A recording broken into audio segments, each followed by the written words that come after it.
Game 69. That's nice. That number's pretty nice. The game wasn't pretty nice, though. Yeah, it wasn't pretty nice, man. Alexiak scored. Oh, you mean that stud? Oh, you mean that stud that never played well in our system? Yeah, that guy. Hello, guys. Welcome back to DSFR Game 69, and, well, that's pretty nice. Oh, wait. No, it wasn't. The Stars lose 3-1 against a Pittsburgh Penguins team that played their second game of a back-to-back and had Casey DeSmith in net. Now the Penguins get their 40th win of the season and improve to a 26-4 record, while the Stars don't improve at all and don't get any points at 38, 25, and 6, and not getting any points in this game definitely stings, but against the Penguins at home, I can't expect too much. And there's reasons to be optimistic and not optimistic coming in this game. The Penguins had the best home record in the NHL coming in this game. They're 21-8-1 since the turn of the calendar in 2018. They've been one of the hottest teams in the NHL, and coming into this game, they're on the second game of back-to-back. They did lose against Toronto, but to get to home and to still be on the back-to-back, the second game of back-to-back, but to be at home, that helps a lot for the Penguins, and of course, that helped them a lot today. And for DeSmith, he's really good at home, and I feel he's one of the more underrated goalies in the NHL. He's NHL caliber, but probably a backup for a ton of teams. He is getting the benefit of playing for the Penguins. Now, he didn't get all that much rubber tonight, but he did play well when he needed to be, and he made a few pretty good saves there. And in the first period, the Stars were playing very well. I felt like the first period was their best period by far.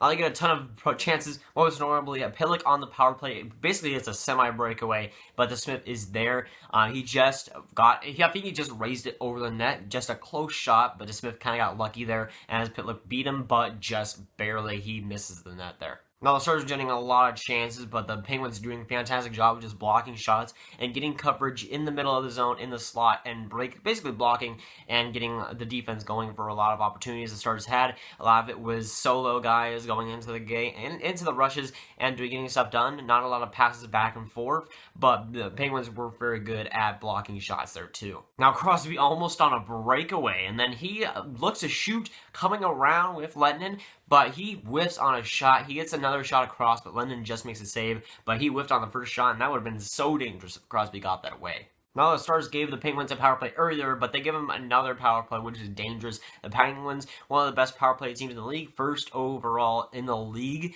and Malkin just makes a fantastic pass right to Hornqvist, and of course, he snipes it. Fantastic shot by Hornqvist. Hornqvist basically left wide open terribly, and Lettinen really had no chance on that, sadly, and the Stars really put themselves in the corner, taking 2 penalties in the first few minutes of the game, and of course, that went to their demise as Hornqvist makes just a beautiful shot to get the Penguins up 1-0. Now, Radulov on a 7 breakaway makes a great dangle around a defenseman, but just DeSmith is fantastic, and he makes another fantastic save on basically a great chance by Radulov. It would have been a good 1-1 game, but DeSmith is there.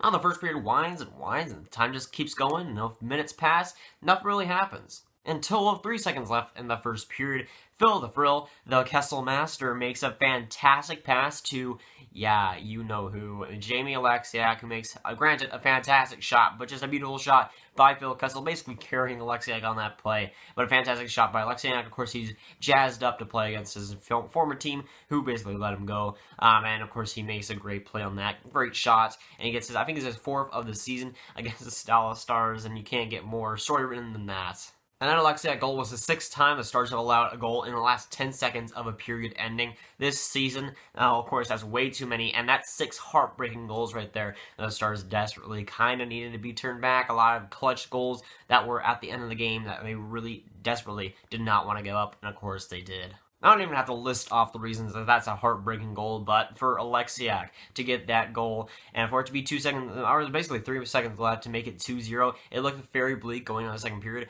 for the Stars to get a goal. Now, they did end up getting that, unfortunately for them, to make the game a lot closer. Now, the Stars just giving up way too many power plays for the Pittsburgh Penguins, as they allow 4 power plays for the Pittsburgh Penguins before we're even halfway through the second period. Now, Pillock gets another breakaway as he is having loads of chances in this period, and he actually hits net for some reason, and DeSmith makes a fantastic save. He didn't have to do too much, but it was still a great save nonetheless. Now the Stars get a power play, and then they take another power play as they are on a 5-on-3. But Spezza makes a great pass, one of the better passes he's really made all season, as it goes right to Radulov. He has to kind of hesitate a little bit, but then he gets a shot off, and it's a great shot too, right around the slot area, and he makes a great shot overall there, and he scores onto Smith on the power play, and the Stars finally get on the board 2-1. Now the Stars give up the Penguins another power play, but they end up scoring on it, make it 3-1, or did they? In fact, it was reviewed for offside, and it didn't end up being overturned for offside, and, well, I'll get into my thoughts right now. Now, I felt like that was the right call, but just barely. It was definitely a close call, and could have gone either way, and I can definitely see the argument from both sides. Now, the Malkin skate was just barely there, and I felt like the call was right, but just, again, barely. They had to give me quite a few camera angles for me to even believe that that was a reviewable call. But for the Stars, they'll definitely take it, as the game is still 2-1 with, of course, a few minutes to go, and that's a big blow to the Penguins, who are only down 1 goal after this, I guess, review. Now, after that, still, the Smith staying strong as the Pittsburgh Penguins are doing pretty well after that goal, not getting too much momentum for the Dallas Stars. Now, the Stars do get a power play, and they can't get any shots to muster on that power play, which just sucks, because that was about 10 minutes left in the period. Of course, if they tied it with that power play, that would have definitely just sunk the PPG Paints arena, just put the air out of that arena, while that arena was loud tonight. It definitely would have cleared it out. And with a few minutes left, we do get the power play with about 10 minutes left. But of course, we don't convert on that power play. And after that, I was basically done. I didn't think that we'd come back, especially after not scoring on a prime opportunity on the power play. But DeSmith, of course, on the other side, is still playing fantastic. And after that, really, the last couple of minutes in the game, the Stars really do lie down, as the Penguins are really closing out the gap and closing out the game in the last few minutes. And really, the Penguins did a fantastic job of just airing out the Stars throughout the last couple of minutes. And of course, the Stars have their empty net, as Malcolm makes a great play to get the goal there, as he gets his second of the game, as the Stars find themselves down 1-3 with, I guess, a few seconds left, and really no hope from there, as the Penguins do win 3-1 over, not a decisive win, but a pretty lengthy one and a pretty gutsy one. Now, I'm salty, but I'm kind of not at the same time. A few reasons here is that the Penguins were on a second game of the back-to-back. That kind of makes you salty. And DeSmith with net, that kind of makes you salty. But DeSmith is one of the more underrated goaltenders in the NHL, I feel like. And with the Penguins, they can always win against you. And at no time whatsoever, they can just beat you whenever they want. And at the PPG Baines Arena, of course, their hometown there, they can beat you at all times. And they're fantastic at home. Again, one of the best in the NHL. I think they're first in the NHL in wins at home. And of course, that's a big expectation to go into that arena and win. You know, you definitely want to see wins, especially since we have one of the toughest schedules in the NHL. You have to get wins against good teams, but today, I just felt like the odds weren't completely stacked against us, but I felt like it was pretty much a loss incoming. Just because it was a backup goalie, you know, all the factors that would have happened, the Stars taking a loss, it just isn't really surprising to me. Now, not too much to talk about Lennon on the other end, but he did have a fantastic game, and I felt like he was pretty decent in the loss here. It wasn't his fault, especially he made a few great saves, and he got a lot of rubber going. He had to make a lot of clutch saves, and for the Penguins, it was almost a brick wall throughout the whole night, but a couple of mistakes by him, a couple of mistakes by the Stars in general, led to the Penguins getting the win, and that's really the thing that they're most about, exploiting the weaknesses and exploiting the tiny things that they get wrong. But as we look ahead, we go and face the Montreal Canadiens on Tuesday in Montreal. Now, that isn't a tough matchup, and especially if the Stars lose, there's going to be some talking about right there. If the Stars lose, I can't really have faith in the playoffs at that point, because there's teams behind them that are racing, and if they lose against a team like the Montreal Canadiens, who are basically giving them the win and wanting to tank, I really have not too much hope to give for this team.